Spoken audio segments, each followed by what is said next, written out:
예, 오늘은 사순절 26번째 되는 날입니다. 예, 오늘은 혼인잔치 비유를 통해서 천국의 비밀을 깨닫는 시간을 가지려고 합니다.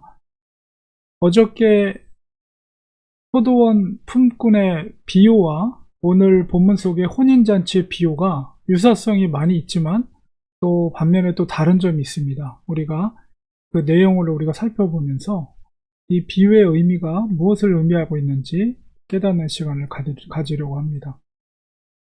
예수님께서 다시 천국에 대해서 비유를 말씀하십니다. 아들을 위해서 혼인잔치를 베푼 어떤 임금이다 이렇게 말하는데, 아들은 바로 예수님을 비유하고 있는 거고, 혼인잔치를 베푼 임금은 바로 하나님 아버지를 비유하고 있는 거죠.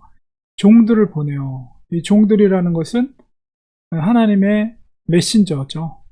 그러니까 하나님의 천국 복음을 전하는 하나님의 종들을 표현한 거예요. 그들을 청한 사람들 혼인잔치에 오도록 이렇게 했지만 청한 사람들이 오기를 싫어하였다 이렇게 표현하고 있습니다.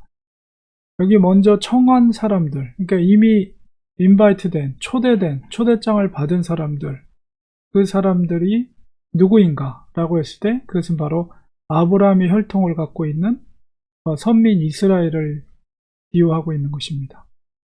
바로 하나님께서 하나님의 일방적인 선택 가운데 아브라함을 선택하셨고, 아브라함이 하나님께 선택한 언약한 백성이 됐기 때문에 아브라함의 후손들은 하나님의 선택한 그 언약 관계 속에서 하나님이 이스라엘이 특별히 선민으로 선택한 것은 이스라엘이 무슨 선한 모습이 있고 다른 민족에 비해서 뭔가 얼등하거나 그래서가 아니고요.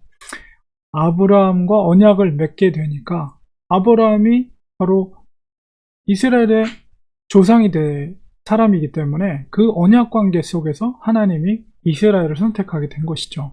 바로 혼인잔치에 청함을 받은 사람은 바로 이 이스라엘 백성들을 말합니다. 유대인들을.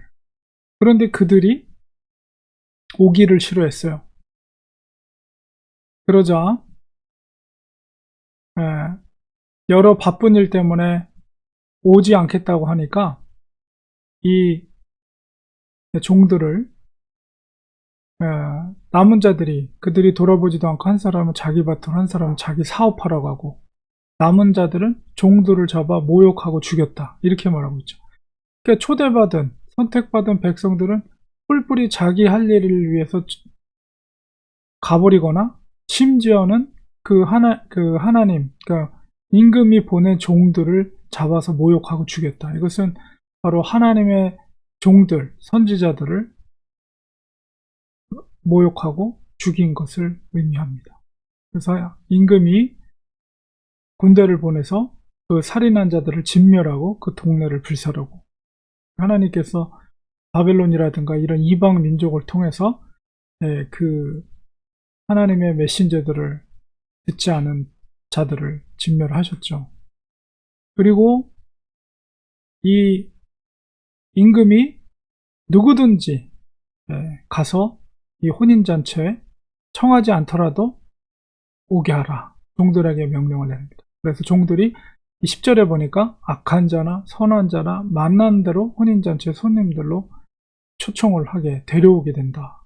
그러니까 이게 여기서 말하는 악한 자, 선한 자, 만나는 사람마다, 이것은 뭐냐면 이제 더 이상 아브라함의 후손인 이스라엘, 선민인 이스라엘계 뿐만 아니라 그 민족적인 어떤 의미가 이제 의미가 없어진 거예요. 그 민족, 나라, 어떤 신분, 어떤 상황을 이더라도 모든 사람에게 이 혼인잔치에, 구원의 잔치에 손님으로 올 수 있는 자격을 이제 주어지게 된 것이라는 겁니다. 여기까지는 우리가 그 포도원 품꾼의 비유와 비슷하죠. 그런데 이제 많은 사람들을 초대하고 나서 여기서 한 가지 우리가 주의하고 봐야 할 부분이 바로 임금이 손님들을 보러 올 때 그 중에 한 사람이 예복을 입지 않은 한 사람을 보고 그 사람을 올무에 묶어서 손발을 묶어서 바깥에 내던지라 사환들을 이렇게 명령합니다. 이 의미가 도대체 뭘까? 우리가 이건 생각해 볼 때 여기서 예수님께서 말씀하신 예복을 입지 않았다. 그러니까 많은 사람들이 원래 초대장 받지 않은 사람들도 다 손님으로 오게 됐는데 문제는 뭐냐면 거기에 임금이 마련해 놓은 예복을 입지 않고 들어온 한 사람이 있었다는 거죠. 그러니까 예복이라는 건 도대체 뭘까? 라고 했을 때 예복이라는 건 바로 예수 그리스도를 믿는 믿음과 믿음의 행위라고 우리가 해석을 해야 됩니다. 그러니까 설령 이방인이라 하고 죄인이라 할지라도 그가 예수 그리스도의 그 예복을 입는다는 것은 예수 그리스도의 그 보혈의 은혜를 믿는 믿음과 믿음에 대한 행위를 바로 그 예복을 입는 거로 예수님이 비유한 거죠. 그것을 입지 않은 자들은 거기에 왔다 할지라도 임금님이 그 사람을 이제 뽑아내서 바깥으로 내던진다. 이게 무슨 말입니까? 구원의 천국으로 이루어 들어올 수 없다라는 것을 말하는 거죠. 그러니까 예수님으로 인해서 이제 선민 이스라엘뿐만 아니라 모든 열방과 모든 사람들에게 구원의 길이 열린 것입니다. 그러나 그 잔치에 들어오려면, 천국에 들어오려면 반드시 예복을 입어야 돼요. 그 예복은 바로 예수 그리스도를 믿는 믿음과 믿음에 기초한 행위를 말합니다. 행위의 열매. 그 예복을 입어야만이 구원을 받을 수가 있고 천국 백성이 될 수 있다는. 그래서 22장 14절 마지막에 청함을 받은 자는 많지만 택함을 입은 자는 적다. 이렇게 말하고 있습니다. 그러니까 우리가 교리적으로 볼 때도 물론 믿음이라는 것이 우리가 갖고 싶다고 해서 갖는 건 아니에요. 택함을 받는다는 것은 뭐예요? 하나님이 택한다는 거죠. 그러니까 구원론적으로 보면 구원받는 자들은 하나님이 선택한 사람들이에요. 그 믿음을 주신 거죠. 그래서 많은 사람이 청함을 받죠. 저도 매주 토요일마다 나가서 전도합니다. 굉장히 많은 사람을 만나거든요. 수완밑에서. 근데 저의 역할은 청하는 거예요. 복음의 잔치에 청하지만 그러나 택함을 입은 자는 적다 이렇게 말하고 있어요. 우리가 정말 예수님의 그 예복을 입고 천국 잔치에 들어갈 수 있는 우리가 될 수 있도록 우리가 주님을 날마다 묵상하고 주님의 말씀대로 순종하는 삶을 통해서 정말 하나님 아버지께 인정받는 믿음의 사람들이 되어야 되겠습니다. 기도하겠습니다.